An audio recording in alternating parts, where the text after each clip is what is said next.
Aš pasiruošiau labai bendrai paskaitai, orientuodamasis į tai, kad tikrai ne visi gal iki galo žino, kas tai yra rizikos kapitalo, kaip su juo elgtis, ką daryti.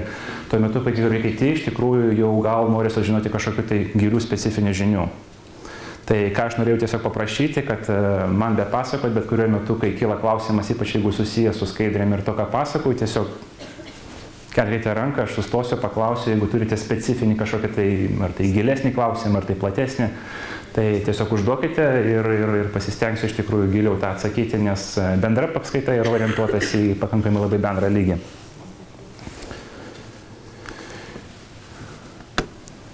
Ir iš tikrųjų, sakysim, dažniausias klausimas, kur aš klausiu jaunų verslininkų, kurie norėtų pradėti verslą, tai yra irgi tas pats, kaip uždaviau jums. Jeigu jūs norite, bet nesate pradėję, tai kas jūs stabdo? Ir iš tikrųjų dažniausias atsakymas, kurį gaunu, tai yra finansavimas. Aš neturiu būto tam, kad užstatyti bankui, tam, kad gauti pinigų, tam, kad pradėti daryti savo idėją ir dėl to verslas neprasideda. Iš tikrųjų, kai visai neseniai, tai galvoju, spėliosiu apie gal 90% jaunų verslininkų. Ir tikrai tą suprantu, nes atsimokinęs 6 metus vienam iš Lietuvos universiteto studijuodamas bankos ekonomiką, iš tikrųjų ne karto neteko girdėti žodį rizikos kapitalas, dėl to puikiai įsivaizduoju, kad to galima dar nežinoti. Tuo metu, kaip iš tikrųjų vaidmuo rizikos kapitalo jaunų verslo finansavimai yra, netgi pasakyčiau, svarbesnis už bankų. Ir čia tiesiog priveščiau Marko Tveno žodžius, kad bankas yra ta institucija, kur mielai imdo skėti tuo metu, kai šviečia saulė ir jo nereikia. Bet kai tik tai prasidės lietus, pareikalaus tą skėtį grąžinti atgal ir dar kartu atims jūsų butą ir kažką tai. Taigi, iš karto pasakysiu, kad jeigu išnešite iš šios paskaitos vieną mintį, kad bankai nėra ta institucija, kuri skirta finansuoti jaunam verslui, rizikingam verslui, tai jau bus gerai. Bent jau neįsite į banką, nenusivilsite. Tai iš tikrųjų truputėlį pabandysiu palyginti. Reiškia, kuo skiriasi bankas ir rizikos kapitalas, angliškai tai yra venture capital arba VC, matytą santrauką tikriausiai jau žinote, bet tiesiog pasikartosiu, kokios yra pagrindinės funkcijos ir kokie skirtumai. Tai pirmas dalykas ir pirmas esminis skirtumas yra tas, kad bankas suteikia kreditą, o venture capital arba rizikos kapitalas investuoja. Dabar, kiek iš jūsų supranta skirtumą tarp investicijos ir kredito? Tai tada likusiai pusėje tiesiog pasakysiu, kad kreditas yra besąlygiška pinigų suma, kurią reikia besąlygiškai grąžinti. Aš duodu Robertui 100 litų ir jisai man lieka skolingas. Viskas. Reiškia, kas be atsitiktų, ar jam pasiseks parduoti bilietus į šią paskaitą, ar nepasiseks, reiškia, prarastos pinigus ar ne, bet kuriuo atveju jisai man yra skolingas, jisai, atsiprašau Robertai, kad taip kalbu, bet jeigu negrąžinsi, tai tada inicijuosiu bankroto bylą ir tada iš tikrųjų teks tau ieškoti gynimosi teisme, sakydamas, kad negaliu išmokėti lietą už 100 litų, viskas, pasibaigė pinigai. Ir šiaip bankrotas yra labai negraži procedūra. Nors ir leidžia iš tikrųjų atsikratyti skolų, bet tai yra jau, sakysime, ta dėmė jūsų reputacijai, kuri reiškia, kad niekada daugiau, greičiausiai niekas su jumis reikalo neturės. Taigi dėl to kreditas finansuoti rizikingą verslą yra labai tokia, sakysime, slidi priemonė. Tuo tarpu investicija tai yra, aš neduodu Robertui skolon 100 litų, aš sakau, Robertai, aš galiu nusipirkti tavo vieną rankovę tavo ir aš turiu ją. Ta prasme, aš duodu jam pinigus, tie pinigai patenka į verslą ir aš tampu akcininku. Ta prasme, mes su Robertu kartu tampame savininkais to verslo ir nuo šio momento, reiškia, mano sėkmė yra pririšta prie verslo sėkmės. Jeigu verslui pasiseka, viskas tvarkoja, mes parduodame verslą už didelį pinigų sumą, pasidalinam pinigus, jeigu kažkas atsitinka, kad nepasiseka tam verslui, tai nei aš, nei Robertas negauna pinigų, bet kas yra svarbiausia, Robertas nelieka man skolingas. Taigi iš tikrųjų tai yra esminis skirtumas, kad rizikos kapitalas investuoja į verslą, tampa akcininku, tampa savininku, tuo metu kaip bankas duoda tiesiog kreditą, kas yra pinigų suma, kuri yra besąlygiškai privaloma grąžinti. Atitinkamai, bankas visada reikalaus užstato. Užstatas gali būti gerai veikiantis verslas, generuojantis pajamas, užstatas gali būti jūsų butas, namas ar kita vertybė, bet be užstato, tiesiog jaunam verslininkui atėjusiam į banką pasakiusiam, aš turiu stebuklingą idėją, man reikia 1 milijonų litų, bankas niekad jums neduos. Skirtingai visiškai pasielgs rizikos kapitalo įmonė ir užstato nereikalaus. Nes iš tikrųjų vėlgi, kadangi pinigų nereikia grąžinti besąlygiškai, kam prašyti užstato, jo nereikia. Taigi tai išsprendžia vieną tokių kritinių esminių jauno verslininko problemų yra ta, kad gauti pinigų realiai neturint už nugaros jokio užstato ar kažkokio tai turto. Nes tai yra antra priežastis, kodėl verslininkai nepradeda savo verslų, sako, aš neturiu ką užstatyti, aš esu studentas, atsiprašau, stipendija mano, nežinau kiek dabar stipendija yra, bet tikrai netokia, kad galima būtų finansuoti verslą ir viskas. Taigi kartais netgi studentai netgi negalvoja, kad jiem teoriškai yra prieinamas, įmanomas finansavimas, sakysime, eilės milijonų litų, jiem neturint visiškai nieko. Taigi tai yra antras skirtumas. Rizikos kapitalas iš tikrųjų tam yra pasirengęs ir iš esmės nereikalauja jokio užstato. Svarbiausia, kad būtų iš tikrųjų gera idėja, kad būtų stipri komanda, kad jūs sugebėtumėte įrodyti, kad esate motyvuoti, kad pasiruošę esate dirbti, bet iš esmės daugiau nieko nėra. Trečias skirtumas, ką aš jau jums esu minėjęs, tai yra besąlygiškas grąžinimas. Kai pasiimat kreditą, kas ten bebūtų, kaip besisuktų verslas ar sėkmė, kreditą privaloma grąžinti. Ir jeigu vėl kredito negrąžina, tai tada inicijuojama bankroto procedūra, rizikos kapitalo atveju to nėra. Reiškia, skolos nėra, skola neatsiranda, pinigų nesėkmės atveju grąžinti nereikia. Dabar pagal savo verslo specifiką bankas tiesiog pagal savo funkcijas nefinansuoja dažniausia naujų verslų. Jie finansuoja verslus. Iš tikrųjų, jie dirba su tokiam dideliam kompanijom, kaip, pavyzdžiui, Maxima prekybos tinklai ar statybos bendrovės. Iš tikrųjų, tam tikram lygmenį jie pradeda pripažinti verslus ir juos investuoti, bet visų pirma, bankas siekia garantijų. Nes skirtingai nuo rizikos kapitalo, jie nori apsisaugoti nuo rizikos, jie nemėgsta rizikos. Jie niekad neinvestuoja į tokius projektus, kurie yra nors kiek rizikingi, taigi jie gal mielai finansuos didžiulį pelningą verslą, bet jie niekad nefinansuos jaunos rizikingos idėjos. Taigi jeigu tiesiog ateisite į banką ir pasakysite, turi prezentaciją, keletą draugų ir gal svetainė, kuri turi lankomumą, generuoja pajamas, greičiausiai pasakys, atsiprašome, tai nėra mūsų sritis ir mes iš principo nedirbame su tokiais projektais. Visiškai priešingai, rizikos kapitalas tam ir skirtas. Aplamai žodelis rizikos atsiradęs ne šiaip savo, jisai yra būtent dėl to, kad skirtingai nuo bankų rizikos kapitalo įmonė turi visiškai skirtingą modelį ir jie būtent dirba su aukštos rizikos, aukšto pajamingumo potencialaus projektas, kurie dažniausiai būna tiesiog nauji verslai, sukurti keletų draugų, studentų ir panašiai. Taigi, iš principo, bankas nėra ta institucija, į kurią ateini su prezentacija, norint finansuoti naują verslą. Dabar, kas yra irgi svarbu, bankas niekad netampa akcininku. Išskyrus perėmimo atvejai, kai jau nesugebėjai išmokėti kredito, bankas gali perimti jūsų verslą, ar kas iš jo liko, ir tada tapti iš tikrųjų savininku, bet kreditą davus, bankas neturi jokių akcininko teisių. Reiškia, negali nei balsuoti, nei spręsti tam tikrų klausimų, tiesiog yra skolintojas. Ir visiškai priešingai, rizikos kapitalos įmonės dažniausiai įeina kaip akcininkas, kaip bendras savininkas, taigi jūs tiesiog priimate tą įmonę į tam tikrą ratelį akcininkų, su kuriais esate startavę savo verslą ir toliau su jais dirbate. Ir paskutinis gal toksai iš esminių skirtumų yra tas, kad davus kreditą dažniausiai bankas aktyviai niekad nedalyvauja versle. Tai reiškia, kad tiesiog jie laikas nuo laiko teiraujasi, kaip jums sekasi, ar vis dar sugebat išmokėti palūkanas ir ar vis dar iš tikrųjų tikite, kad išmokėsite kreditą. Jeigu jie iš tikrųjų mato, kad jūs tą galite, tai daugiau jie nebeįdomu.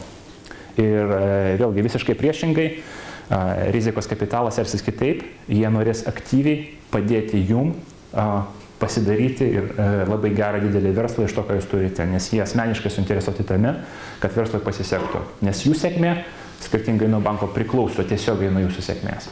Taigi dažniausiai rizikos kapitalas aktyviai dalyvaus versle. Irgi keletą tokių jau gyvenimiškų pastebėjimų pasakysiu, kad pagal, sakysime, bent jau mano patirtį, aš labai dažnai matau, kad ta pridėtinė vertė, kaip jie vadina, reiškia, jie kai dažniausiai suteikia investiciją, jie sako, mes ateinam pas jūsų tam tikrais pinigais, bet mes taip pat atnešam pridėtinę vertę. Pridėtinė vertė turi omeny kontaktus, ryšius, patarimą, aktyvų dalyvavimą ir panašiai. Tai labai dažnai ta pridėtinė vertė, kuri iš tikrųjų ateina, yra daug kartų didesnė negu tie pinigai, kur atneša.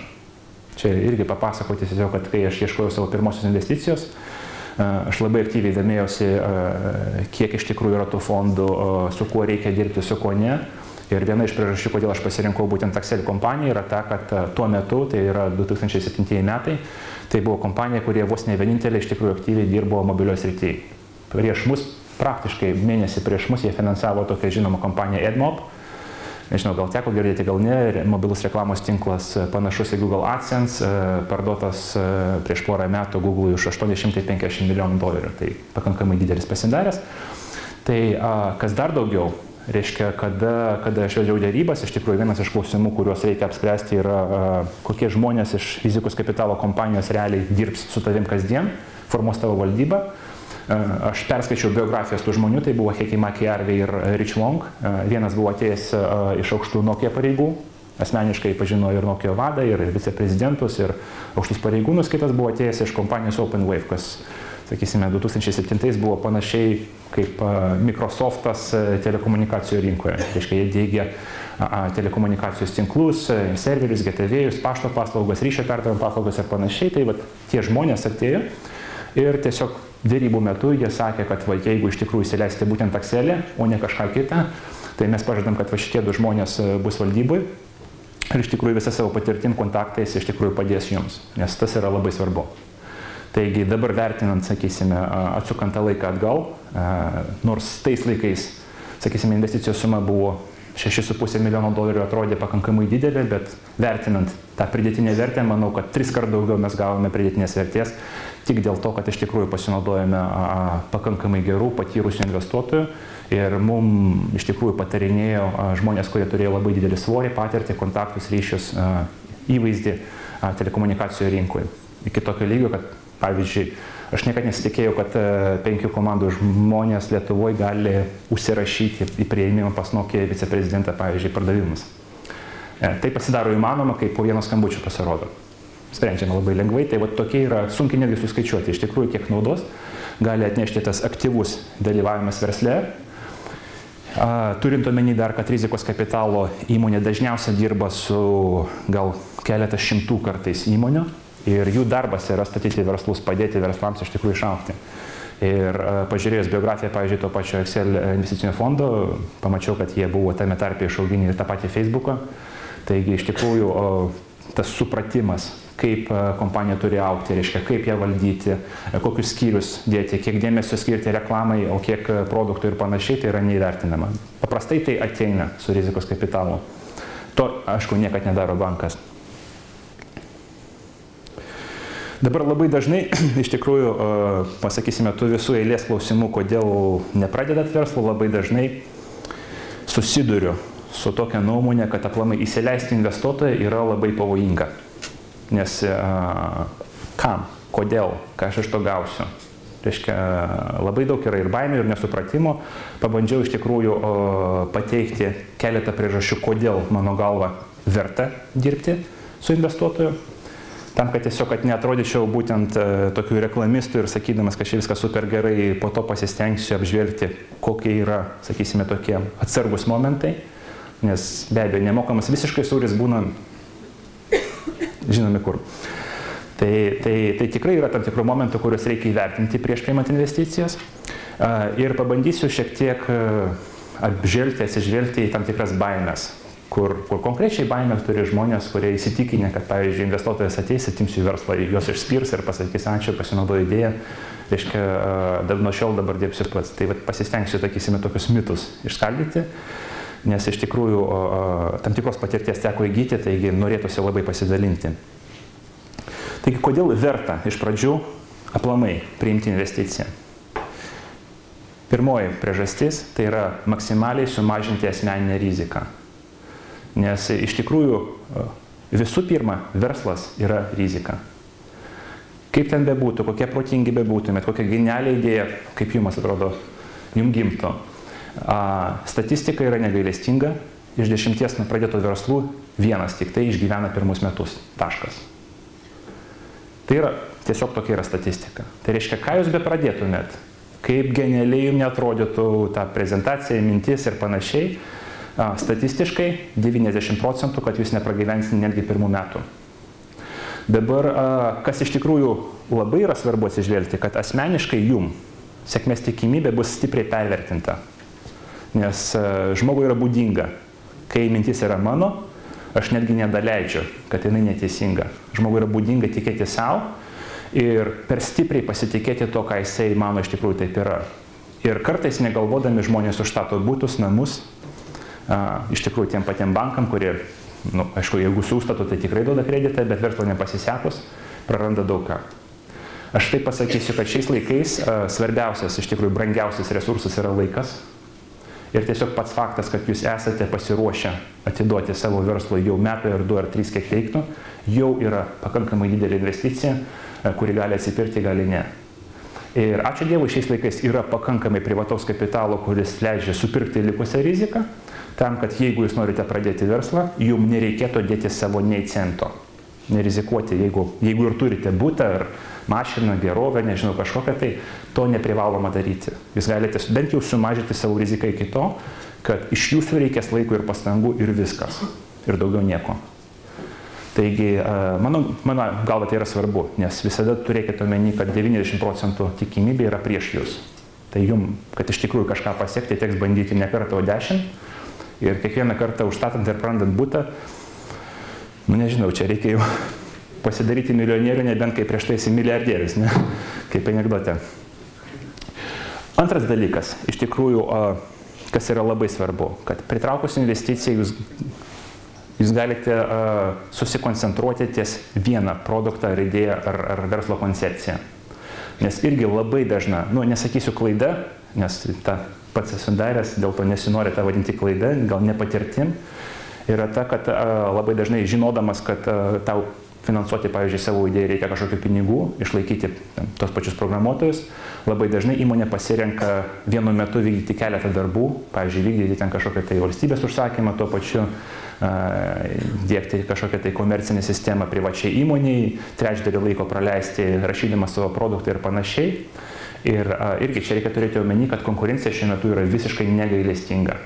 Visiškai naiviai būtų tikėtis, kad jeigu jūs rašote kažkokią tai produktą, kad niekas kitas pasaulio to nedaro.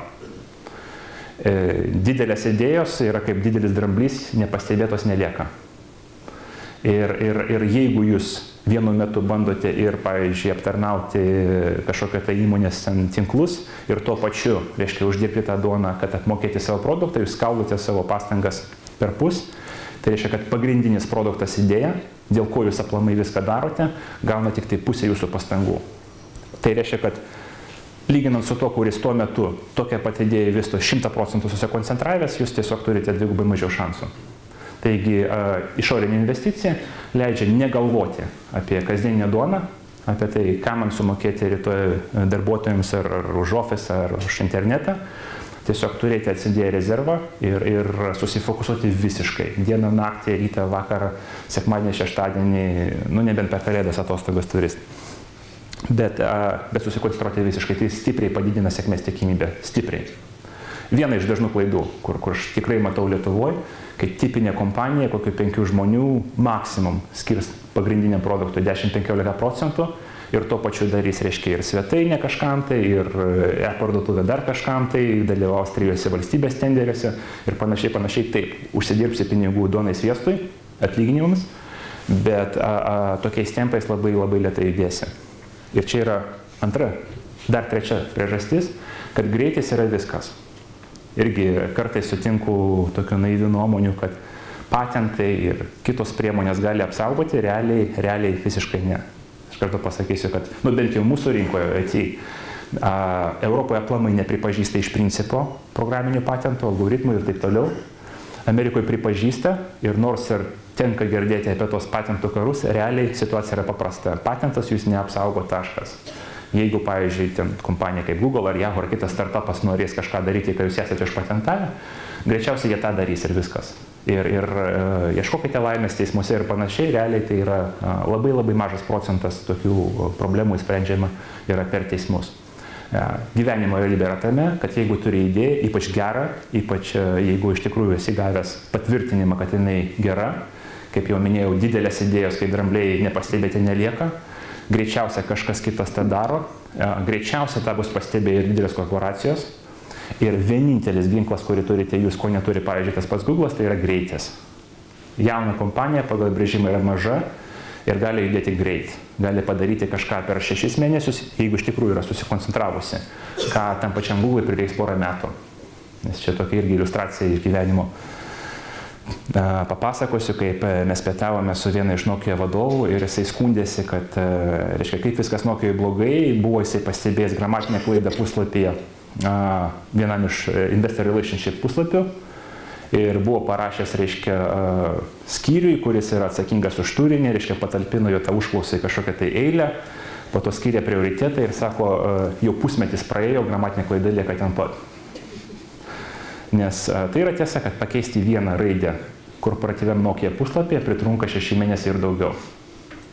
Tai atsiprašau, jisai gali įsijungti, prisiloginti per FTP ir padaryti per sekundę startupas. Taigi greitis tai yra tas stipriausias iš ginklų, kurį turi startupas, kada eina šneka apie tai, kas sukūrus geresnį technologiją, ar Google'as, ar startupas. Visos didelės kompanijos turi labai didelį stabdį. Tai yra, jie yra nelankstus. Jie turi labai stiprią inerciją, jie važiuoja pagal savo bėgius. Kiekvienas iš žmonių žongliruoja kamuoliukais ir negali netgi iš šono pažiūrėti, užimti savo pagrindiniu verslu. Ir kažką jam nukrypti ir padaryti naujo yra laikas. Vėlgi, tam pačiam Google be 2 metų aplamai visiškai nieko naujo negali pradėti, nes yra tam tikras procesas. Ir čia yra pranašumas stiprus jauno verslo, startupo, bet tą pranašumą tu gali išnaudoti, aišku, jeigu tu susikoncentruoji ir jėdi maksimaliai greitai, o tam, reiškia, privalo būti, kad jūs neturėtumėte rūpintis einamojim sąskaitom, duonų sviestu ir taip toliau, privalo būti susikoncentruoti, o tą leidžia išorinė investicija. Kai pinigai yra banke, kai tikrai žinai, kad apmokėsi viską artimiausius 6 mėnesius, tu gali susikoncentruoti ir judėti maksimaliai greit, nes greitis yra viskas. Dabar sekanti priežastis, aš jau truputėlį paliečiau, tai yra pasinaudoti patirtim. Nes startupą kartais aš lyginu su automobilių varikliu. Įsivaizduokit, kad jūs esate išradėjai, atradote visiškai naują automobilio variklį, kuris ten, nežinau, pranašesnis, taupesnis, greitesnis, galingesnis už konkurento, bet kas iš to? Variklio vartotojui neparduosi. Jums reikia variklį įpakuoti į gražią automobilį, reiškia, kurį pagaminti konvejeryje, kuris būtų dagabentas iki dilerių taško, kuris turėtų rinkodaros kampaniją, pasiektų vartotoją ir tada paimtų pinigą. Tik tai taip iš variklio tu gali padaryti verslą. Ir dažniausiai faktas, kad jūs esate stebuklingi variklių gamintojai ir esate atradę stebuklingą variklį, visiškai nereiškia, kad jūs esate profesionalai automobilių statymo. Visiškai priešingai, greičiausiai, kad jūs neįsivaizduosite nieko. Ir jeigu prie savo atrasto variklio bandysite lipdyti savo atrastą dizainą, kėbulą, dažus ir visą kitą, tikimybė, kad visur padarysite geriau negu jau yra minimali. Taigi paprastai, jeigu kažką atradai, gerai darai kažką tai tą, visą kitą greičiausiai jau geriau neišradinėti dviračio, pritaikyti, kas geriausiai jau buvo išrasta. Taigi vėlgi, verslininko užduotis neuždirbti pinigus. Verslininko užduotis sukurti verslą, jau kuris uždirbs pinigus. Ir rizikos kapitalas tai yra, sakysime, venture capital kompanijos, tai yra tos kompanijos, kur turi visam pasaulyje daugiausia patirties. Kaip 3 žmonės idėja ir prototipas paversti į 10 000 žmonių Facebooką. Aiškiai, yra tam tikras procesas, vis tiek, vėlgi, tas procesas jau yra praeitas ne 100 kartų. Taip augo ir Google, ir Twitter, ir Facebook, ir Instagramas, ir visi kiti. Jie žino, kokiu momentu geriau, kada pasamdyti kokį žmogų rinkodarai, kada reikia atsidaryti reklamai, kada reikia daryti PR, ką pasamdyti į vadovų skyrių, kokią ten valdymų matricą pritaikyti ir panašiai. Tai yra žinios apie verslų auginimą. Jūs jų neturite, nes dažniausiai tai yra jūsų pirmas, antras verslas. Aišku, jeigu jūs jau esate serijinis verslininkas ir įkūrėte 10 verslų, tai greičiausiai tą žinote, bet didžioji dauguma ne. Bet tas žinias iš tikrųjų turi, nes yra išauginę ne vieną kompaniją rizikos kapitalo įmonės. Taigi ta pridėtinė vertė, tas patarimas, kaip iš tikrųjų dalibdyti savo variklį kitom trūkstam dalim, tam, kad iš tikrųjų gautųsi puikus automobilis, kurį jau galima parduoti, tai tos žinios iš tikrųjų dažniausia. Ta kompetencija ateina iš rizikos kapitalo, tos kompetencijos dažniausiai jūs nesurasti niekur kitur, taškas. Nes tai yra vienintelė aplamai organizacija, jos tipas, kuris tam yra skirtas, tam, kad padėti jums auginti verslą nuo keleto žmonių iki didelių kompanijų. Dabar rinkodara ir PR. Irgi truputėlį bandysiu išsklaidyti mitą, kas yra PR-as, nes dažniausiai Lietuvoje asocijuojasi su užsakytais straipsniais apie tai, kaip verslininkas mėgsta kačiukus. Tai yra per siauras ir per banalus ir per paprastas supratimas. Iš tikrųjų, PR tai yra aplamai komunikacija. Komunikacija visko, kas aš esu. Komunikacija savo partneriams, savo vartotojams, investuotojams, žurnalistams ir panašiai. Nes verslas negali būti uždaras, jisai privalo skleisti tam tikrą informaciją visais kanalais, kas jisai yra, ką jisai daro. Tam, kad ta informacija pasiektų investuotojus, vartotojus, partnerius, kolegas, darbuotojus ir daugelį kitų atstovų. Taigi neturėjimas PR tas pats kaip tiesiog vaikščiojimas visą dieną su Taip nešeina. Ir kai už jūsų yra rimtas investuotojas savaime, tai palengvina stipriai komunikaciją, nes viena problema, kur susiduria startupas, tai yra apie jį niekas nerašo, niekas nešneka dėl to, kad jisai nėra žinomas. Iš kitos pusės, kaip keista bebūtų, bet didžiausi šaltiniai, tokie kaip TechCrunch ar VentureBeat ar tą pačią Financial Times ar visi kiti BBC, jie suinteresuoti rašyti apie naujoves. Jie ieško to naujovių. Jiems iš tikrųjų jau nusibodo eilinį kartą rašyti apie tą patį Facebooką. Dažniausiai jie norės surasti kažką naujo. Taigi, kaip ir jūs turite tą ką parodyti, bet dažniausia, rinkodaros kanalai yra tinginiai pakankami. Jie tingi iš tikrųjų keliauti per šalis, susipažinti su startupais, realiai aiškinti, kas yra. Dažniausia, ir taip praktikų yra, kad labai daug profesionalų tipų, aš kol kas paliesiu rinkodarininkus, tai yra PR, žurnalistai, tai yra blogeriai, tai yra analitikai, tai yra žurnalistai ir taip toliau, dažniausiai prisilipdo prie būtent venture capital firm, nes iš kur ateina dažniausia sėkmingiausi startupai, už jų visada stovi kažkoks tai rimtas venture capital firm. Tai iš tikrųjų jie seka, kur yra investavęs vienas kitas fondas. Ir pavyzdžiui, vien faktas, kad Excelis investuoja į kažką, tai jau savaime sukelia bangą, savaime tu patenki į sąrašą tam tikrų kompanijų, kur jau domėsi žurnalistai, tai savaime, netgi nepradėjus jokios veiklos darant, neinvestavus nei centą, jau savaime tada pakankamai daug žinomumo. Taigi labai stipriai palengvina tą komunikaciją. Vėlgi aš pažadu ir neigiamų pasakyti dalykų, nes atrodo, kad aš reklamuočiau. Tikrai to nenoriu, aš tiesiog noriu taip subalansuotai pateikti už prieš ir pasistengsiu tą padaryti. Prieš tai dar keletą tokių pagirų, po to žiūrėsime, kokios yra blogybės. Kaip minėjau, jau padeda stipriai įvaizdžiai ir padeda jums pasiekti pakankamai aukšto patikimumo įvaizdžio. Nes iš tikrųjų viena priežastis, kodėl, pavyzdžiui, ten 3 studentų kompanija atėjus pas tą patį Omnitelį, tikimybė, kad jisai Omnitelis patikės jums atsakingą projektą yra beveik nulinė. Paprasta priežastis. Dar tame etape, kai jūs esate vieni 3 studentai, jūs esate labai nepatikimas partneris. Labai. Nes ką gali žinot, rytoj vienas susirgs, 2 likiai išvažiuos atostogų ir projektas viskas. Tai dažniausia didelės kompanijos labai atsargiai žiūrės į santykius su mažais startupais. Nes jie savaime ir pagal apibrėžimą ir taip yra, jie yra nepatikimi. Vėlgi, su tam tikra tikimybė, kad tu dingsi su 90% tikimybė, kad tu dingsi po keletą mėnesių, tai nepakankama garantija tam pačiam Omnitelį pasirašyti su tavim atsakingą sutartį. To nepakanka. Dabar viskas keičiasi vienu momentu, kai už tavęs stovi investuotojas, rimtas ypač investuotojas. Nes ta pati situacija galėtų atrodyti skirtingai. Jūs ateinate pas tą patį Omnitelį, sakote, žinote, mes esame 3 žmonės, bet, reiškia, mus bekina indeksas, Excelis, Sequoia ar dar kažkas tai. Pas mūsų sąskaito yra $4 milijonai ir mes esame labai rimtai nusiteikę, iš tikrųjų, tą, ką mes žadame padaryti. Ir Omnitelis tokia atveju žinos, kad jeigu jūs ir nenorėsite padaryti, tai jūs priversta padaryti investuotojai. Nes priešingų atveju jie įgyja neigiamą įvaizdį ir to jie labai stipriai vengia. Taigi patikimumo laipsnis momentaliai išauga labai stipriai.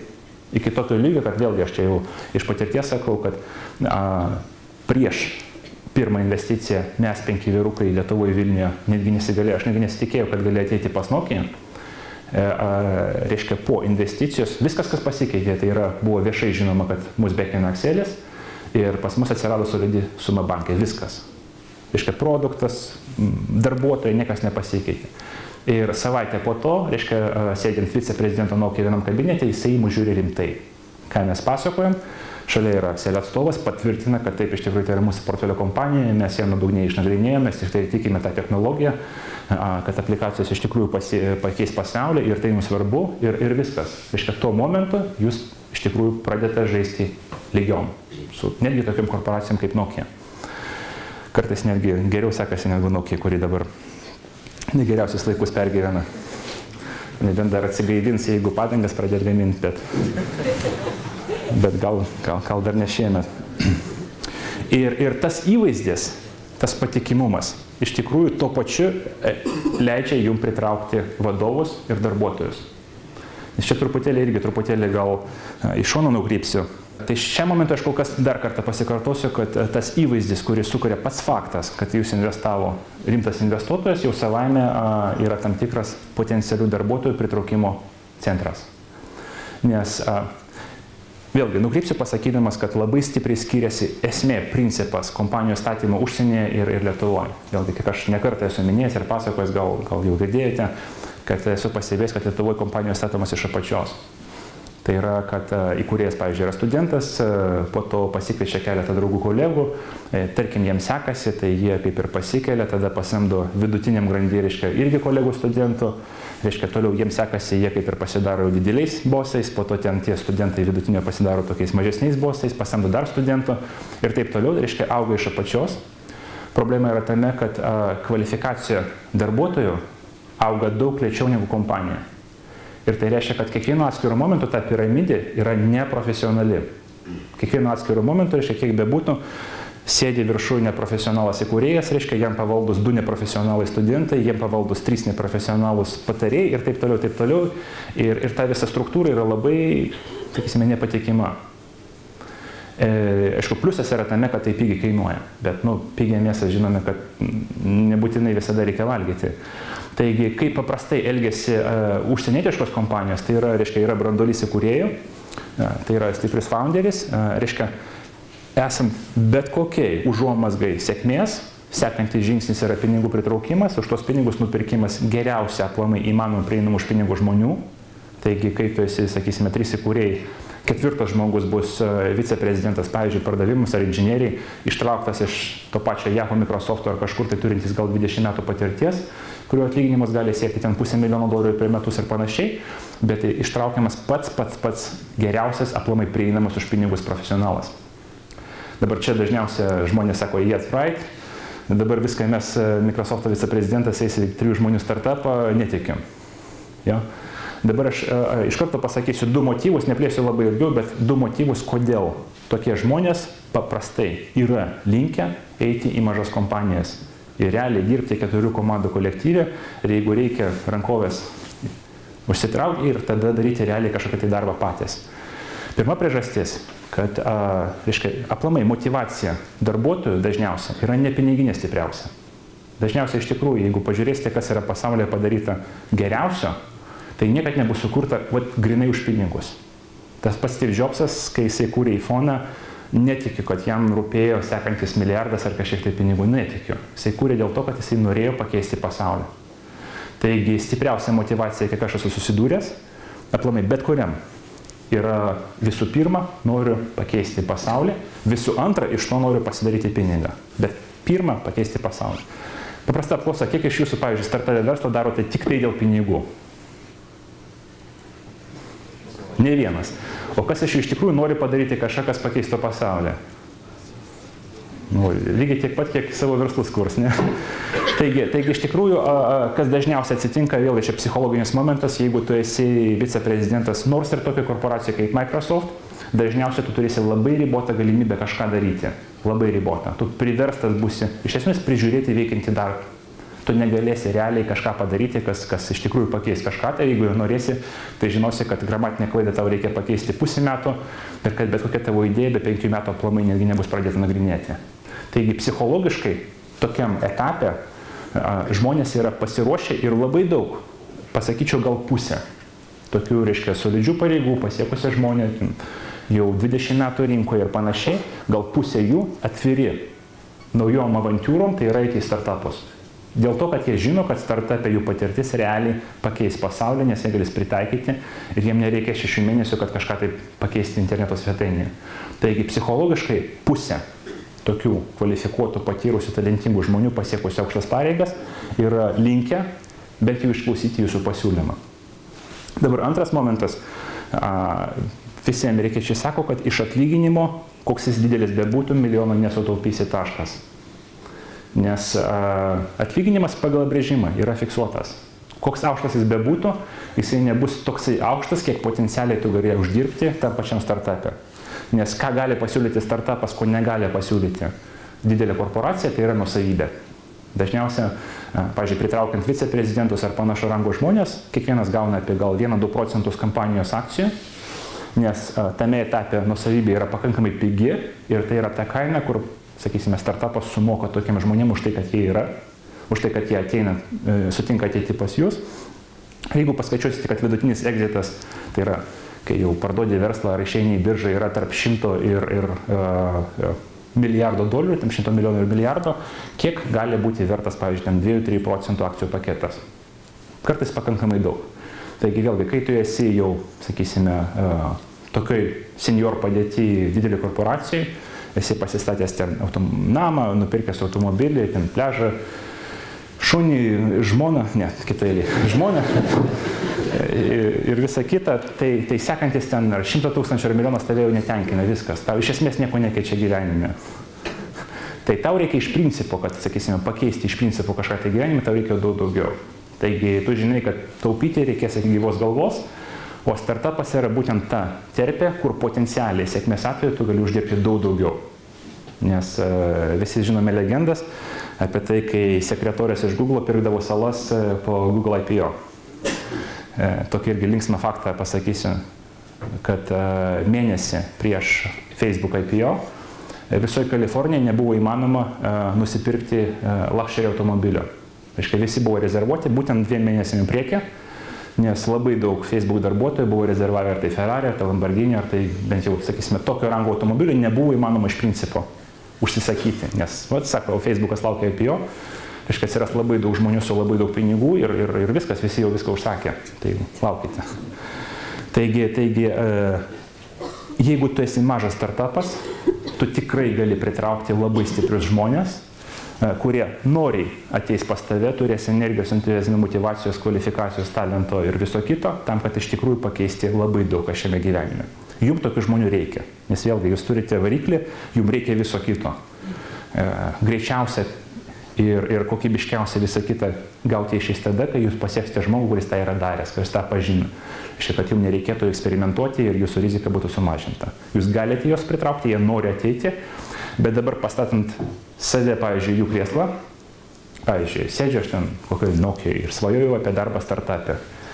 Ir kaip man tą startupą surasti? Vėlgi, pagal apibrėžimą jis nėra žinomas, nes jeigu būtų žinomas, tai jau viskas jau būtų per vėlų ten eiti.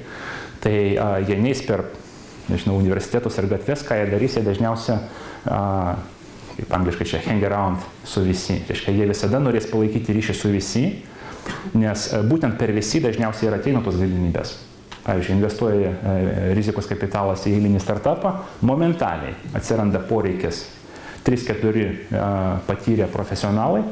Reiškia, visi taip pat palaikys santykį, jie kaip headhunteriai dažniausiai vienu metu palaiko santykį su 100 tokių žmonių, seka per konferenciją, susirašinėja, geria kavą ir tiesiog palaiko ryšį. Tai dažniausiai ta schema atrodo gal 60%, iš kiek aš esu matęs, va būtent tokių perėjimų iš korporacijų į startupą vyko per VC.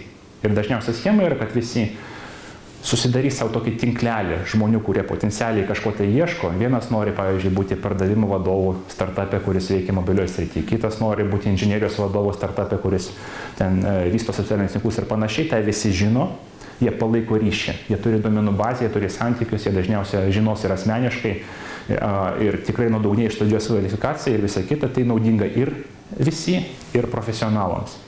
Ir pats faktas, kad jūs priimat investuotoją, jau yra stiprus signalas tokiam profesionaliam darbuotojui, kad čia ne šiaip savo startupas, kuris gal išdegs, gal ne, bet jau turi daug didesnį tikimybę laimėti, kaip minimum turi kešą, kad su manim atsiskaityti. Nes vėlgi, mano atlyginimas bus didelis. Taigi tas santykis yra labai stiprus. Irgi iš savo patirties mes esam pasamdę iš viso 5, sakysime, viceprezidentų lygmenų vadovus. Iš jų 4 atėjo per Excel. Tai yra rizikos kapitalo bendroji. Pats pirmas, reiškia, pasakosiu linksmą istoriją, nes pats laikas truputėlį. Reiškia, kai mes atėjome pas Excelį, reiškia, kai jie mus analizavo, ten investavo ir pradėjo analizuoti, kas gerai, kas blogai yra versle, pirma silpnoji vieta, sako, jūs nepakankamai greitai priimat pinigus. Nes tuo metu mūsų verslo modelis buvo, kad mes turėjom puslapį, verslai, kurie turėjo mobilias aplikacijas, nuo pradedant Google, Facebook ir panašiai, iki kitų mokėjo mums už reklamą. Ir aš buvau vienintelis žmogus, kuris primėdavo tos pinigus, bet be abejo, aš ten nesėdėjau ant telefono, nesakiau, ten jūs mokate dabar mums 10 000 ar kažkiek, tai ar galite mokėti 100 ir panašiai, kiek ateidavo pinigų, tiek viskas. Jie momentaliai skaičiavo, sako, nereikia sodinti, reiškia, momentaliai auginti pardavimų skyrių, nes turint tiesiog daugiau žmonių ir plačiau, tankiau dirbant su reklamuotojais, jūs momentaliai darysit 10 kartų daugiau pinigų vietoje. Ta prasme, nieko nekeičiant nei lankytojų srauto, nei produkto, nei nieko. Taigi pirmas, sakysime, vadovas, kurį nusprendėm, kad reikia pasamdyti, tai yra pardavimų vadas. Ir iki šiol jisai pas mus dirba, tai yra mano kolega Bill Scott. Reiškia, jisai atvažiavo į Londoną, tai pirmą susitikimą mūsų, jisai nieko nežinojo nei apie Lietuvą, nei apie Gedžerą, visiškai 0, jį pakvietė Excelis. Nes Rich Long, kurį aš jau pasakiau, jisai dirbo OpenWave su Bill Scottu, kuris buvo pardavimų vadas Latino Amerikai. Taigi jie turėjo asmeninį ryšį ir jisai atvažiavo į Londoną pagal kvietimą Excelio. Ir tiesiog man sėdint jau toj patalpoj konferencijų kambarį, mes bendraujame, jisai sužino, kas yra Lietuva, kas yra aplamai Gedžeras, ko mes užsiima, pažiūri Rich Longą, sako verta, sako važiuoju. Viskas, parduodu namą Brazilijai, su baseinu, su visko, atnešu savo žmoną, šuo dėja lieka, nes ten dėl kažkokių tai sanitarinių normų per Londoną negalim buvo vežti į Europą, ten kažkokias tai sąlygos, tai dėja paliko metams, bet žmona pasiėmė ir va... Dabar apkaltins feministės, bet tai buvo. Tai prisimenu tą tokią naktį, lapkritis, lyja, šalta, reiškia, jiem reisas buvo Brazilija, Paryžius, Vilnius, atidėtas keletą kartų, ten jie nemiegojo gal 30 valandų su tokiais čemodanais, su viskuo, reiškia, atvažiuoja ir, Bill Scottas jisai tasai kaubojus pagal stilių, reiškia, viskas jam gerai, gražiai, reiškia, bėga, reiškia, ir žmonos sakės tokios, lyja, šalta, Brazilija, reiškia, kur mano ten pulvas, visa kita, man čia gyventi dar, nežinia kiek. Tai truputėlį, buvo linksma man. Žmonai tikriausiai ne, bet atvažiavo čia, gyveno iš tikrųjų metus, kol mes įkūrėme Amerikos ofisą, tada persikėlė į Kaliforniją, tada jau atvirkščiai Bilas buvo. Reiškia, nepatenkintas, nes labai kažkodėl patiko Lietuva, bet jo žmonai labai patiko Kalifornija, taigi išsisprendė tą problemą. Bet ką aš noriu čia pasakyti dar kartą, kad vienas iš labai stiprių privalumų imti rimtą investuotoją yra tas, kad savaime, ar greičiausiai, jie ateis kartu su žmonėm, kurie aplamai priešingų atveju pas jūs niekad neateitų. O sėkmė, nežinau, gal 99% priklauso nuo žmonių ir ne nuo įkūrėjų, o nuo vykdytojų. Nes įkūrėjas, dažniausiai bus, atsiprašau, žalias. Jisai turės gal gerą idėją, gal jam pasiseks, gal kažką sukurs, bet jisai nebus dar profesionalas tam, kad įkurti iš to viso išradinti veikiančią rimtą profesionalią kompaniją. Tiesiog taip nebūna. Taigi Markas Zuckerbergas turi Sheryl, Larry ir Sergejus turėjo Schmidtą ir taip toliau. Reiškia, visada pažiūrėsite istoriją, visada, reiškia, realiai išauginti sistemą padėdavo būtent profesionalai, nes jau tokia mėgėjiškumo neatleidžia konkurencija. Prieš perinant prie kito punkto, kiek iš jūsų esate žaidę, kas yra milijonierius? Ok, bent jau žinote tą žaidimą, truputėlį taisyklės. Tokį suktą klausimą užduosiu. Gal iš jūsų kažkas gali pasakyti, kuo verslo auginimas iš asmenės pusės, čia punktas skamba, leidžia optimizuoti asmenį uždirbį iš verslo. Yra labai panašus į žaidimo milijonierius. Ar kažkas tai turi minčių? Rizika galbūt tiek pasirinkti, kiek nutari rizikuoti. Ta prasme? Čia gali rinktis sekantį variantą ir gali sudėti, bet gali likti su tą pačią sumą ir ją turėti, tiesiog gali šitaip. Bingo. Yra. Šiaip labai panašu, jau tikrai dar, taupydamas laiką, nes vis tikriausiai tą patį pasakysit, bet yra labai daug tiesos. Nes kai jūs auginate verslą, iš esmės ta vertė, kuri auga, yra labai panaši į atpildų, reiškia, lentelę, kas nori būti milijonierium. Ir pas jūs visada yra, reiškia, kelias arba sekantis klausimas eiti toliau dvigubinti potencialiai laimikį, arba šiuo metu pasakyti ne, pasiimu aukso puodą ir išeinu ir grąžinu. Labai dažnai tai būna. Ir reiškia, natūraliai, einant toliau, tiesiog pats faktas, kad tu eini toliau, automatiškai reiškia, kad tu gauni arba daugiau, arba gal tu aplamai prarasi, kad tu jau esi uždirbęs. Bet čia aš patalpinau dar sakysime, netgi ne dėl tos priežasties. Dėl to, kad augindami verslą, kaip ir žaidžiant milijonierį, kas jums visada norisi, tai yra nesudėgamų sumos. Teisingai? Jums norėtųsi, pavyzdžiui, mano verslo vertė ten 100 000 litų, 1 000 000 litų, tai yra viskas popierėje. Vėlgi, iki kol jūs neišėjote į biržą ir iki kol jūsų kompanijos arba neperpirko kita, tai yra popierinė vertė. Kas iš to, kad jūs popierį turite 1 000 000, bet gyvo pinigų neturite, bet už tą, ką turite, tai yra tikimybė, kad rytoj tas 1 000 000 sumažės vėl į 1000, nes kažkas pasikeis, bus naujas produktas, jūs nebesugebėsite augti taip greitai, investuotojai atsisuks ir jūsų vertė sumažės vėl atgal į nulį. Tai nesinori, jau turint popierinį 1 000 000, galiausiai rizikuoti jo ir kad vertė nukristų iki nulio. Taigi, ką jūs norite kaip verslininkai, tai yra optimizuoti savo asmeninį uždarbį. Jums kas norėtųsi iš tikrųjų, tai yra verslas yra 100 000, aš noriu atsidėti 10 000 atsidėti juodai dienai, toliau, reiškia, žaidžiu, sekantį klausimą traukiu su verslu, jeigu vertė toliau išauga į 1 000 000, aš noriu atsidėti 100 000, reiškia, jeigu 10 milijonų, tai milijonai ir panašiai, kad mūdu man nesugedama suma. Nes tai jūs optimizuojate, valdote savo riziką. Ir investuotojai šiame etape yra vienintelis instrumentas, kuris leidžia jum įsigryninti ir atidėti tam tikrus pinigus, iki kol jūsų kompanija nepasidarys likvidi. Tai yra arba bus parduota, arba išeis į biržą. Taigi labai dažnai, iš tikrųjų, jau tikriausiai žinote, kad kiekviena kompanija vadina tą pinigų pritraukimą investiciją raundais. Tai labai dažnai kompanija turės nuo 2 iki 4 raundų, tai yra nuo 2 iki 4 pinigų tokių pritraukimo momentų. Mažiau būna retai, nes labai retai, kai pavyksta, sakysime, išaugti iš mažų investicijų, bet daugiau irgi retai būna, nes jeigu iš 4 bandymų jau nepasisekė, tai jau investuotojai sako, tikimybė, kad jau iš 5 ir 6 pasiseks, jau labai stipriai maži. Taigi dažniausiai būna nuo 4 iki 2-4 ir labai dažnai investavimas yra dvejopas. Reiškia, yra tam tikra suma, kuri ateina į kompaniją, kompanijos plėtrai, bet nedidelė dalis investuotos sumos patenka asmeniškai į kišenės verslininkam, kurie yra įkūrėjai arba ankstyvus darbuotojai ir panašiai, ir yra panašus labai į nesudėgamą sumą. Taigi labai dažnai, pavyzdžiui, jeigu kompanija pritraukia 1 000 000, yra atskiras terminas, vadinamas secondary, reiškia share sales, antriniai pirkimai.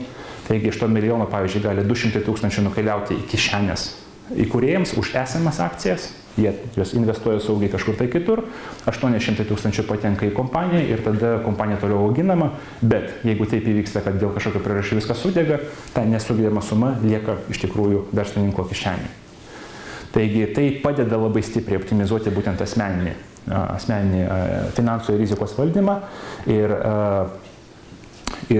tą gali užtikrinti tik tai investuotojai.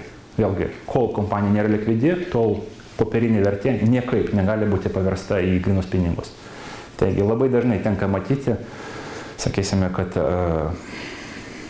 esi išauginęs kompaniją iki 10 milijonų ar kažkiek tai popieriuose esi ten kaip ir labai turtingas žmogus, praktiškai gyvų pinigų neturi. Ir čia, tarp kitko, vieną papasakosiu irgi tokia labai linksma, man pakėlė labai, velnias vėl apie moteris, gal nesupyks, bet labai pakėlė blondinės, bent jau Kalifornijos mano akise tas pokalbis, reiškia, yra klubas, yra eilė, reiškia, 2 blondinės šnekasi, viena kitai sako, kodėl tu su juo, reiškia, nebendrauji, jisai vertas $50 milijonų. O kita sako, kas iš to, jisai nėra likvidus.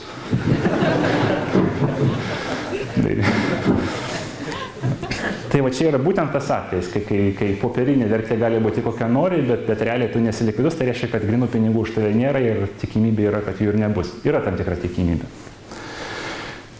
Kaip ten bebūtų, judame toliau prie privalumų, čia tikriausiai bus paskutinis. Aš pažiūrėsiu. Jo. Reiškia, tai paskutinis, kuris tikrai nėra mažiausiai svarbus, tai yra galimybė švariai užbaigti verslą. Ir čia, atvirai pasakius, yra tas punktas, apie kurį visai nesusimasto mano galva daugelis pradedančių verslininkų. Nes visada, kaip aš jau minėjau, yra linkę žmonės pervertinti savo sėkmę. Man kyla mintis, viskas, jokių abejonių man pasiseks. Reiškia, prieš akis ten sala, lėktuvas ir visa kita. Ir niekad nedašauna, kad gali tai pasisukti, kad po metų, reiškia, viskas bus prarasta, viskas. Vėlgi, tikimybė to yra daug didesnė negu priešingai. Ir dabar, kas iš tikrųjų įvyksta, žmogus bus psichologiškai labai nepasirengęs pralaimėjimui. Tas dažnai matau, tam noriu įspėti ir tiesiog patarti nuoširdžiai, niekad nebandyti emocijų sieti su verslu sėkme ar nesėkme. Nes teko matyti ne vieną verslininką, kuriam nepasisekė. Ir kartais ir pasigeria žmonės ir tikrai būna tokių liūdnų pabaigų. Vėlgi, kai žmogus per daug emociškai yra jau, kaip ir viskas, jau svajonės, jau gyvena toj saloj, ten jau ir namuką pasistatęs, ir žvejoja. Ir kažkas jam sako, žinai, Google'as pristatė produktą, viskas, reiškia, mes investuotojai atsisukam, turi kažkiek dar 2 mėnesius apmokėti atlyginimų ir taškas. Tai psichologiškai yra labai sunku. Bet kas yra svarbiau, kartais ir finansiškai būna sunku, nes vėlgi prisikabini skolų ir viso kito. Ir vėlgi blogiausias uždarimo variantas yra bankrotas, juridinis bankrotas. Nes tai yra viskas, taškas jūsų karjeroje garantuotas. Ta prasme, po vieno bankroto dažniausiai niekas jau neprasidės. Ir tam, kad iš tikrųjų turėti galimybę nesėkmei esant visada, tai prašau.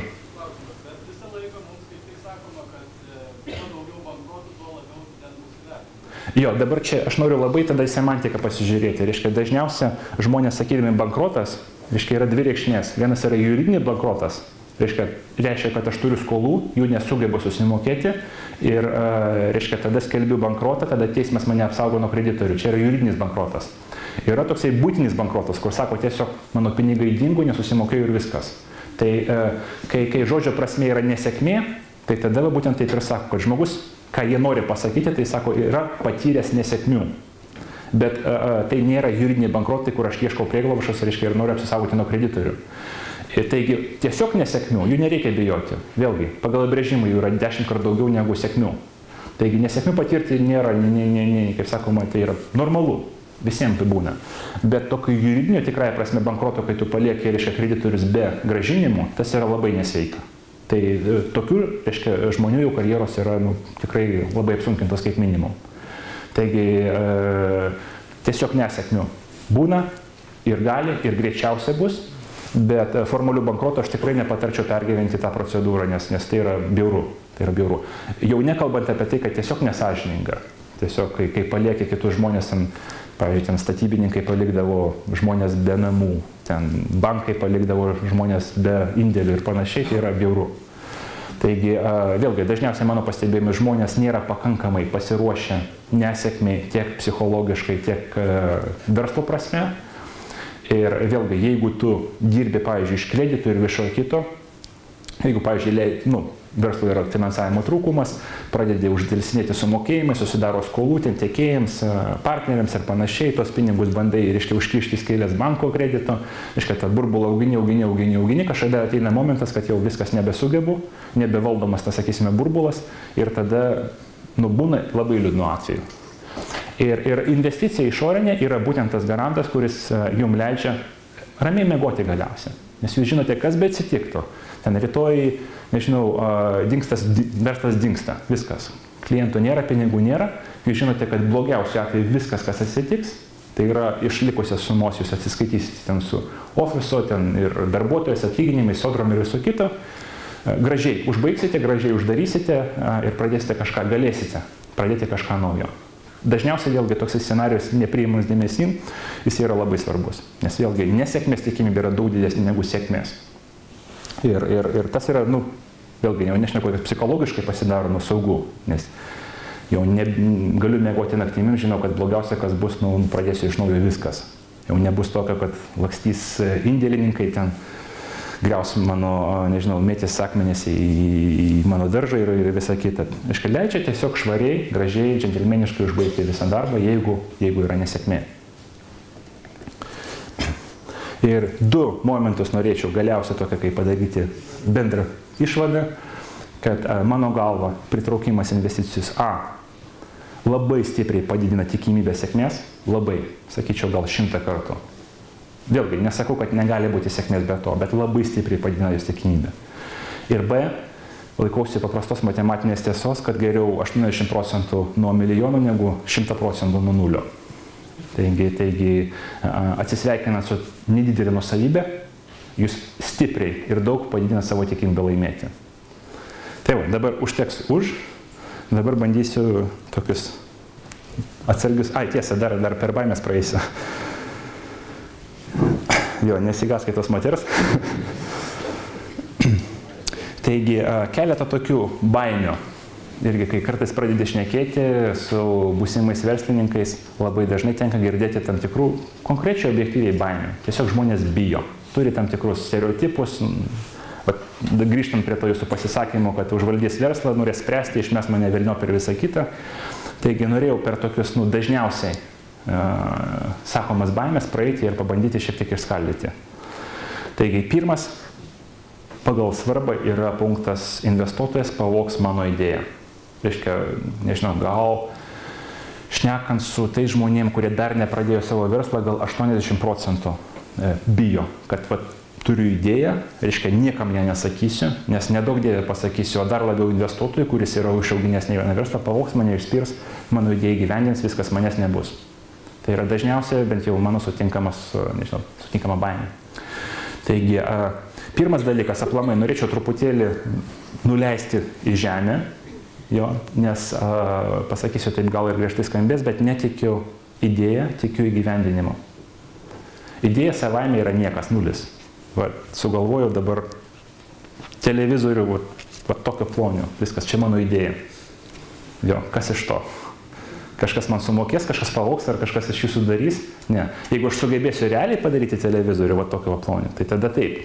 Tada aš tikrai žinau, kad parduosiu, geresnis bus už Samsungą ir kažkas jį pirks, bet iki kol aš tą neįgyvendinu, nepadariau, tai yra nulis. Kaip? Taip, prašau. Kiek svarbu tave turėti prototipą, ieškant atsakymą? Šiaip aš gal truputėlį, jeigu leisite, irgi per porą skaidrių peršoksiu ir prie to grįšiu. Bet pirmas momentas, kad kaip jums beatrodytų, kad jūsų idėja unikali, stebuklinga, visi tik tai mėga ir sapnuoja, kaip ją pavogti, realybėje taip nėra, idėja yra niekas. Jeigu netikite, apsilankykite bet kokiam startupų rinkiny, kur pasidalinsite savo idėją per pitchą ir ne tik, kad ne visi iš karto taip atsikils ir bėgs ją įgyvendinti, bet ir pasakys jau reiškia, tai yra nesąmonė, tai neveiks. Greičiausiai netgi ne tik nepanorės pavogti, bet ir sakys, ir atsiprašau, tik to.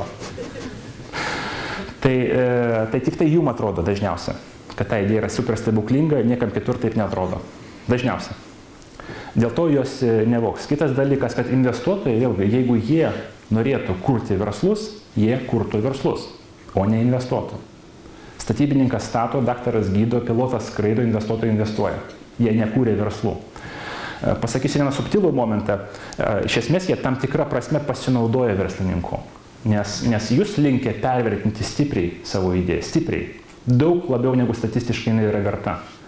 Tai reiškia, kad jūs įdėsite savo laiko, resursų, pastangų, nemiegotų naktų ir panašiai daug daugiau negu statistiškai. To reikėtų, pavyzdžiui, objektyviai vertinant sėkmės tikimybę. Jie žino, kad jie jūsų energiją gali nupirkti papigiai, nes jie sumokės realią statistišką kainą. Jie žino, kad iš 10 verslų vienam pasiseks, reiškia, vienas išaugins mūsų investiciją 10 kartų, reiškia, aš esu linkęs jums sumokėti tiek už riziką, bet aš realiai statistiškai žinau teisingai, kokia mano rizika tikimybė, bet to nežinote jūs. Jūs dažniausiai būsite pervertinę ir, atsiprašau, jūs arsite, o jisai tiesiog sėdės ir pasinaudos ten trečdaliu ar ketvirtadaliu jūsų laimikio. Taigi, naudingiau rizikos kapitalistui yra investuoti po nedaug, bet iš 100 verslų. Ir tai yra saugiau, ir tai yra uždirbis jų didesnis, nes iš esmės jie pasinaudoja tą energiją, kurią jūs dovanojate iš esmės. Nedovanojate, bet įdėte į verslą. Taigi, pirmas dalykas. Arogantiška būtų galvoti, kad jeigu kilo idėja, kad tai yra super stebuklinga, niekas iki to nedasigalvojo ir tik tai ją pasakius iš karto visi griebs dalyt. Naivu ir arogantiška. Antras dalykas. Iš tikrųjų, idėja nėra niekas, įgyvenimas yra viskas. Ir trečias dalykas, bent jau investuotojai tikrai to nevoks, nes jie investuoja ir jų maksimizuojantis pelną modelis, tai yra investuoti po nedaug, bet į 100 kompaniją. Nes jie riziką valdo per kompanijų kiekį. Nu, nežinau, teko įtikinti ar ne, bet tokius sugalvojo pagrindinius argumentus. Dabar investuotojas užvaldys mano kompaniją. 2 minutus pasistengsiu taip, paaiškinti gyvai. Pirmas dalykas, dažniausia kompanijos valdymui sentimentą turės įkūrėjas. Jisai bus labai jautrus bet kokiems klausimams, kurie susijęs su kompanijos valdymu. Reiškia savo gale, savo balsavimo teisę, galimybę spręsti ir panašiai. Dažniausiai investuotojas tokio sentimento apie verslą neturės. Atvirkščiai, kuo verslui geriau sekasi, tuo investuotojas nori mažiau daryti, aplamai kištis tame versle. Vėlgi, jeigu jisai norėtų kurti verslus, jisai būtų verslininkas, nebūtų investuotojas. Investuotojas yra pagal elgesį tinginys. Jisai įsikiša dažniausiai tik tai, kai atsiranda krizė ir panašiai, bet kas svarbiausia, jisai neturės jautrumo valdymui, jisai turės jautrumą finansiniai grąžai. Ir iš tikrųjų labai paprastas sprendimas, kurį dažniausiai taiko startupai, tai yra investicinė sutartis išskiria atskirai valdymą ir atskirai finansinę grąžą. Dažniausiai intuityviai nepatyrę verslininkai mano, kad tai yra bet kuriuo atveju nustatoma proporcingai turimų akcijų. Pavyzdžiui, turiu 20% akcijų, tai kai pardavus ten verslą už milijoną, gausiu 80% nuo milijono, o balsavimuose balsuosiu, reiškia, didžiąją daugumą, tai yra 80% balsų. Dažniausiai sutapatina akcijų skaičių, reiškia, finansinę grąžą ir kompanijos valdymą. Realybėj atskiriami dalykai. Reiškia, atskirai yra apibrėžime, kaip balsuojama, ir atskirai yra apibrėžime, kokia yra grąža. Dažniausiai kapitalistas arba venture capital turės norą maksimaliai padidinti finansinę grąžą, taigi sutartis skambės, kad jeigu ten parduosim už milijoną, nesvarbu, kad aš turiu 20%, bet iš pradžių aš grąžinsiu savo $500 000 investicijų, po to dalinamės, reiškia, per pus. Tai dažniausiai jie maksimizuos savo finansinę grąžą. Bet tuo pačiu jie bus linkę ir labai nesunkiai atiduoti jum valdymą. Taigi gali sutartis skambėti, kad jūs kaip verslininkas, pavyzdžiui, likote tik tai su 10% kompanijos, bet jūsų balsavimo teisės, sprendimo priėmimo teisės yra lentinos, viskas, jums nereikia konsultuoti. Tai toksai ekstremas, kraštutinumas visiškas yra tas atvejis, tai vadinama auksinė akcija, kai tu turi vieną akciją, bet prie jos prilygdytos visos balsavimo teisės. Nesvarbu, kad jinai sudaro ten gal 1% nuo kompanijos, ar 100-dalį, ar 1000-dalį. Bet investicinė sutartis sako, kad balsuoja, reiškia, tiesa, juridiškai yra atskiriamos akcijos į klases ir sakoma, va čia yra tokia klasė akcijų ir bet kurie valdymo sprendimai priimami daugumos balsai va tos klasės akcijų. Sutiksite pavadinimus kaip preferred arba ypatingos, privilegijuotos akcijos, paprastos akcijos ten, ir taip toliau. Bet ką aš noriu pasakyti, kad dažniausiai, klausiant apie valdymą ir panašiai, taip, visi verslininkai bus jautrus, visi norės valdyti maksimaliai, atiduoti mažiausiai. Dažniausiai tai lengvai išsprendžiama per tai, kad investicinė sutartis atskirai apibrėžia, kaip vyksta balsavimas ir sprendimai ir atskirai, kaip vyksta finansinė grąža, jeigu jums kaip dalinatės pelno arba kaip dalinatės pajamas ir tą pirkimo kainą ir taip toliau. Dabar atvejais, kada jūsų interesai kirsis, tai yra tik, kai kompanija nesiseka. Nes vėlgi investuotojas dažniausiai norės kištis tuo atveju, jeigu kažkas eina ne taip. Pavyzdžiui, ten pardavimai krito, esate nepelningi, kažkas neįvyko ir panašiai. Jisai griebsis gelbėti kompaniją iki kraštutinumo, kaip pavyzdžiui, ten įvesti, vėlgi, jeigu investicinė sutartis tą leidžia, ten tiesioginį, aiškiai, kontroliavimą ir panašiai, tai yra labai kraštutiniai atvejai. Retai išskirtiniais atvejais įvyksta, bet tokia atveju, kas yra įdomu, kad netgi tai gali būti jums naudinga tam tikrą prasme.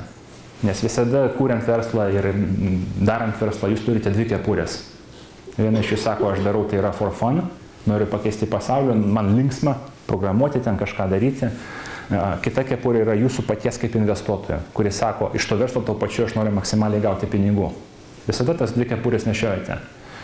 Reiškia, ir tokiais atvejais labai dažnai yra jūsų pačių interesų konfliktas, kada ta pirmoji pusė sako, man patinka linksmintis ten, tokį produktą turėti, taip jį pardavinėti ir panašiai, nes man dėl to kaifas, kad aš taip darau, bet jūsų kita pusė sako, nu, tu nesąmonę darai, tu neprofas esi ir tavo finansinė pusė nukentės. Tai tokiu atveju investuotojai juokauja, kad jie gina jūs pačius nuo jūsų pačių. Jūs neduoda jūsų kaip investuotojai savo interesus, reiškia, prarasti jūsų kaip fondų turėtojų ir panašiai. Bet vėlgi, praktikoje tai yra reti atvejai, labai reti. Ir dažniausia investuotojai yra labai linkę maksimaliai atiduoti valdymą jums, nes jiems to nereikia. Jie nekaifuoja valdant jūsų kompaniją, jie nori išvengti maksimaliai bet kokio įsikišimo, sėdėti ir gauti gražą. O jie nori tiesiog finansinį gražos, tą galima sureguliuoti tiesiog su teisinga investicinė sutartim. Dabar irgi, sakysime, vienas iš dažnų tokių baimių yra, kad investuotojas norės didžiausios verslo dalies, tai man paliks ten procentą, 2, 5, 10. Ir intuityviai atrodo, kad taip ir gali atsitikti, nes pavyzdžiui, kai eini investuotoją, ten prezentacija 3 draugai, tau reikia $1 milijonų, tai tu netgi negali galvoti, kad tą milijoną gali tau sumploti, pavyzdžiui, už 10% įmonės akcijų. Tau atrodo, kad už tokį pinigą tai kaip ir visą kompaniją išpirktų. Realiai, reiškia, pasakysiu, kad yra toksai sweet spot arba tas nuosavybės lygis, kurį dažniausiai siekia akcininkai, investuotojai, tai yra 20%. Nesigilinsiu, kodėl, kam įdomu gali pagūlinti, bet dėl daugelio priežasčių tai yra sweet spot. Tai yra ta nuosavybės dalis, kurią dažniausiai norės pasiimti investuotojai mainais į investiciją.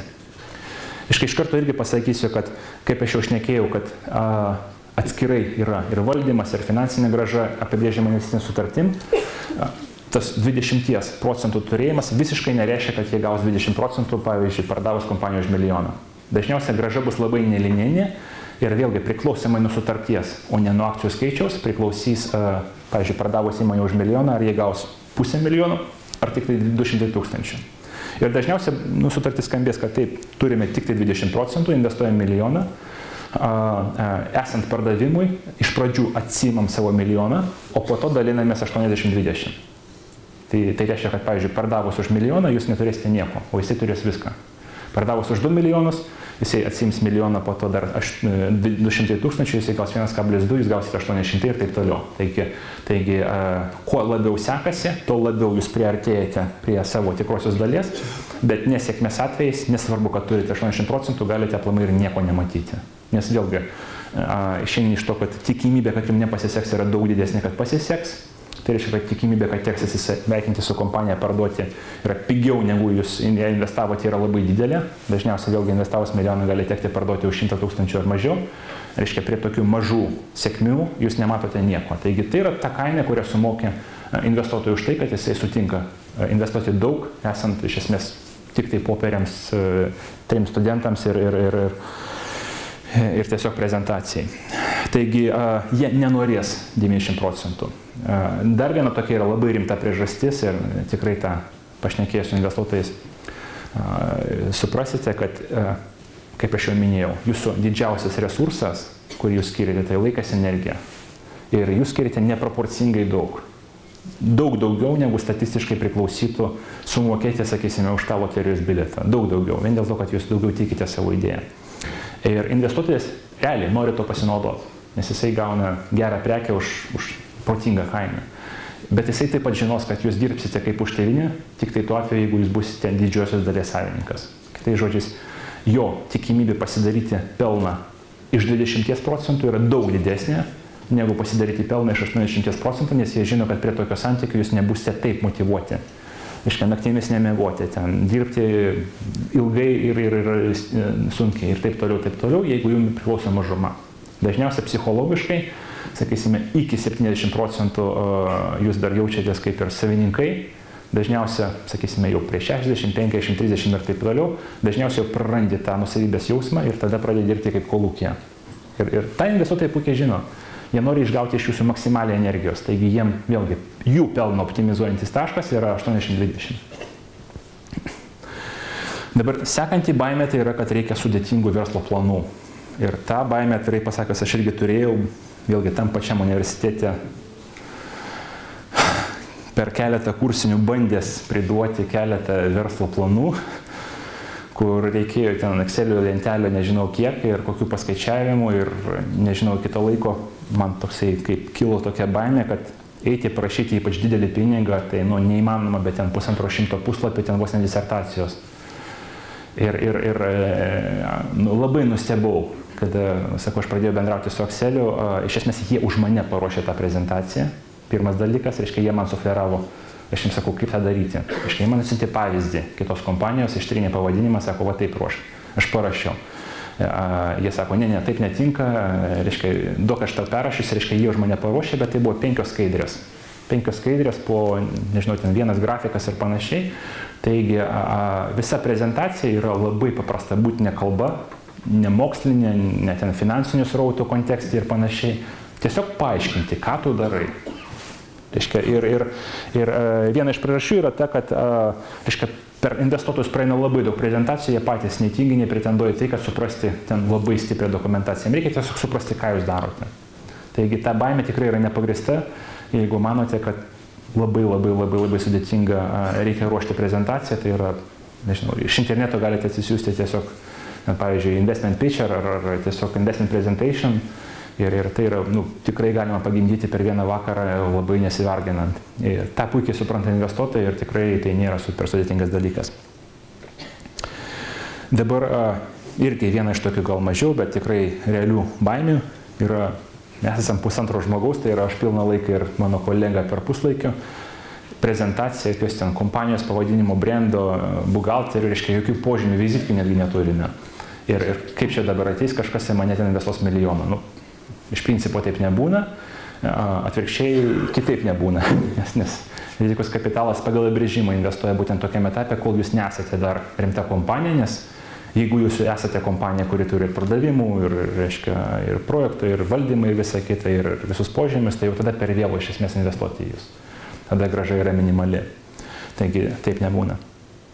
Ir irgi, kaip išvestinė panaši tokios, reiškia, baimės yra, esu studentas ten ar moksleivis, kas su manim šnekės, kas aplamai rimtai mane žiūrės.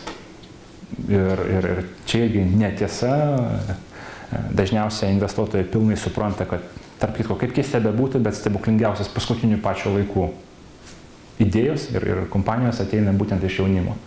Tas pats Zuckerbergas, Laris Sergejus ir krūva kitų. Vėlgi, čia nesigilinsiu, kodėl taip yra, bet dažniausiai iš tikrųjų gal apie 80% tikrai sėkmingų kompanijų gimsta būtent tame etape, kai tu esi plikas studentas antram kursui ar trečiam 20 su kapeiko metų bebūdamas. Taigi tokių būtent ir ieško investuotojai.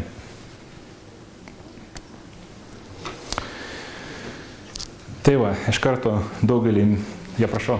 Mano klausimas vienas. Dėl tų 5 skaidrių, jeigu trumpai, tai kokius pagrindinis klausimas reikėtų ten atsakyti? Jo. Taip labai trumpai. Geras klausimas, super. Ačiū. Ne, į mikrofoną neturi Diana, tai aš pakartosiu, reiškia, rengiant 5 skaidrės, ką iš esmės reikia parodyti investuotojui, kad jisai susidomėtų. Iš esmės, svarbiausia skaidrė yra viena.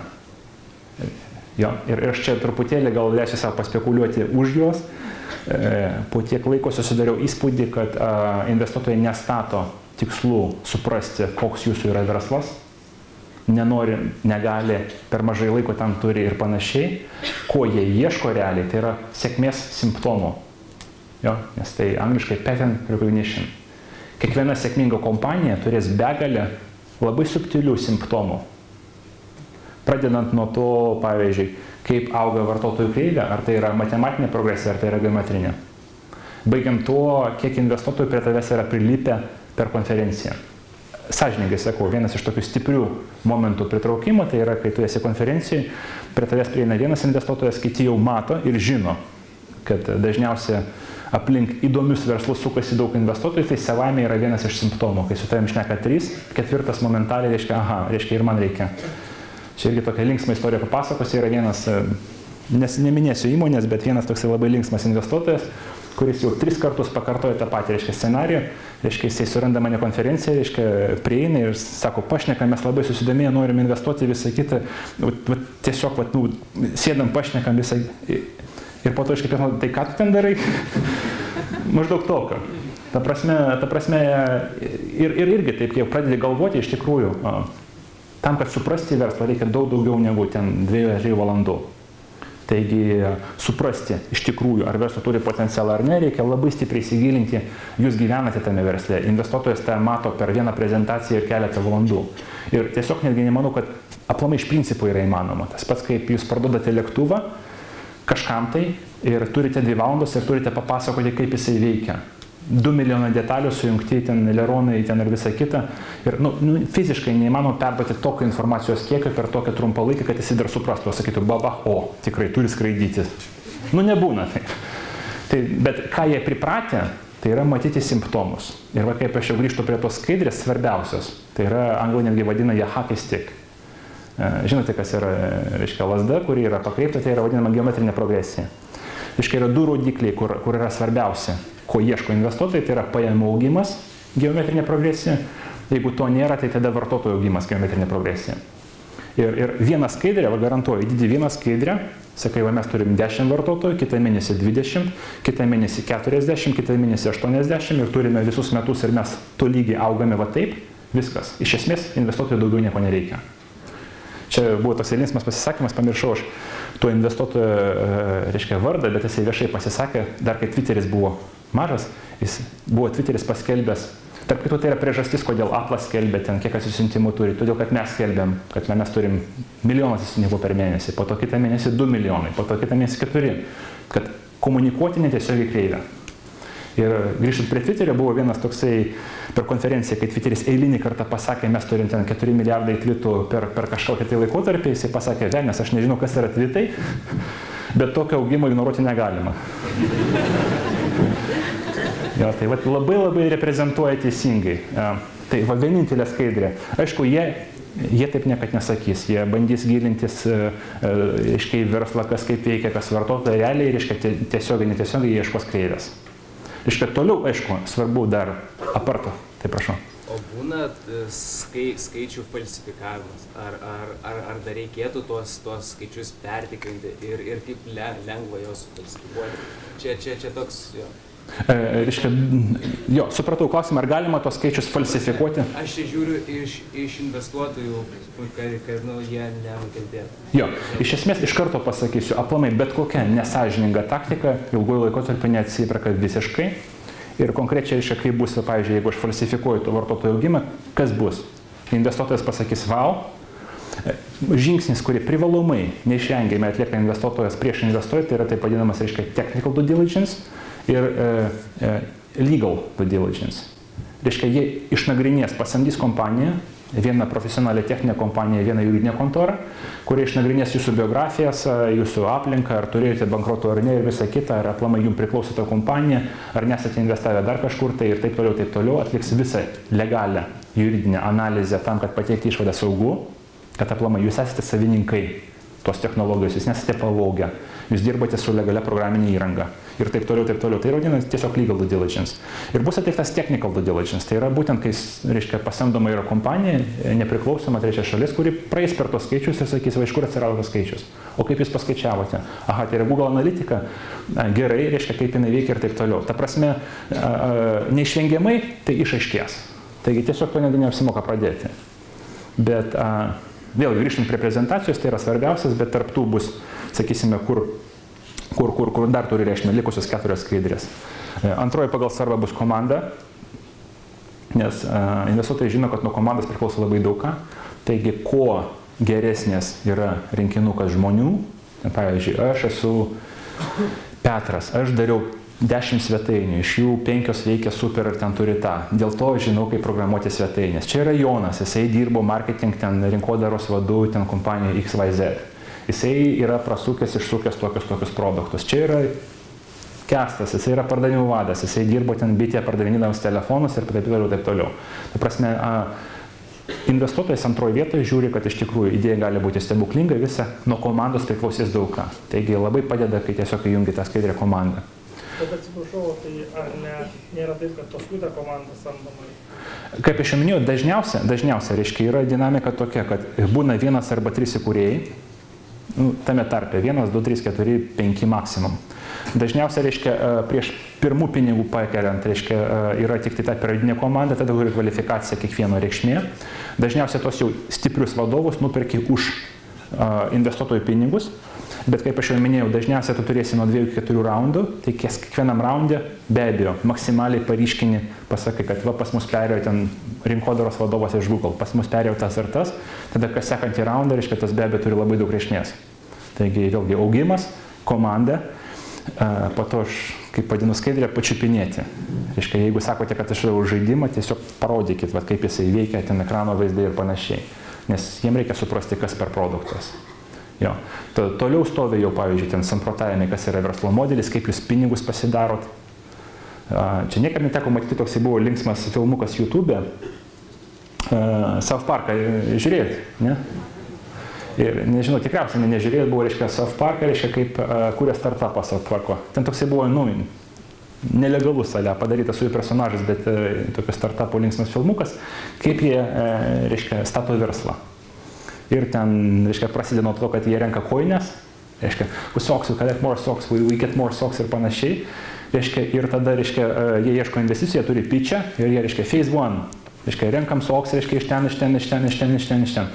Po to kažką, phase 2, ir trečias, reiškia, profit. Reiškia, visą tokias, ne. O kas yra phase 2? Reiškia, socks suprantu, kalnas, profit suprantu, gyvenam. Kokia yra phase 2? Ir reiškia, jie vėl. Reiškia, tai aš sakiau, ten socks ir phase 2 ir profit. Jo, tai kartais, aš netgi juokaut pradėjau, kad reiškia, phase 2 tai yra, o kaip mes iš to viso ūkio padarom pinigus. Tarp kitko, kodėl iki šiol Twitteris stipriai buksuoja, nes jie kaip tik turi surinkę tų koinių, 4 milijardai, kuriuo negalima ignoruoti, bet kaip iš to padaryti pinigą, neaišku. Tai tokiom problemom susidūrė ir Google susidūręs buvo ilgą laiką, ir Facebookas buvo susikūręs, kaip žinote, kritikavo ir netgi buvo tokių neigiamų nuomonių, kad suvalgo begalę. YouTube'as dabar buksuoja labai stipriai, nes Google kainuoja apie $300 milijonų išlaikyti tiesiog tą YouTube'ą ir panašiai. Taigi tai yra dažnas klausimas, jisai nėra principinis, nes vėlgi savaime 4 milijardai koinių jau yra gerai. Bet iš tikrųjų viena skaidrė, kuri paaiškintų, kad kaip mes paverčiam, kas yra phase 2 ir kaip mes koinės paverčiam verslu ir iš to uždirbam pinigus, tas praverčia. Jo, ir be abejo, aplamai tiesiog pristatymas, kas yra, reiškia, turime tiek serverių, reiškia, turime tokią srautą, aplamai statistiką. Reiškia, turime ten tiek patentų, jeigu kažką tai kažkur buvom gavę ir panašiai, tai grubiai, sakysime, tokios skaidrės būtiniausios. Bet, tikrai tai nėra ypatingai sunku. Vis dėlto skamba gerai, gražiai, stebuklingai, bet yra tam tikrų ir sunkumų. Taigi, pirmas dalykas, kad susitaikyti su to reikia, kad tai yra sunkus procesas. Vidutiniškai, vėlgi, kaip aš tiesiog bandžiau išskaičiuoti iš patirties, iš kolegų, kad finansuojame viena iš 20 paraiškų. Kad pritraukti investiciją, kartais reikia praeiti per 20-30 investuotojų, išgirsti gal 20 atsakymų, kad ne visiškai nesąmonė, tam, kad iš tikrųjų kažką gauti. Taigi irgi reikia suprasti investuotojus, jie gauna daug paraiškų, labai daug paraiškų kartais yra banaliai, naivių, kur tikrai doesn't make sense any at all.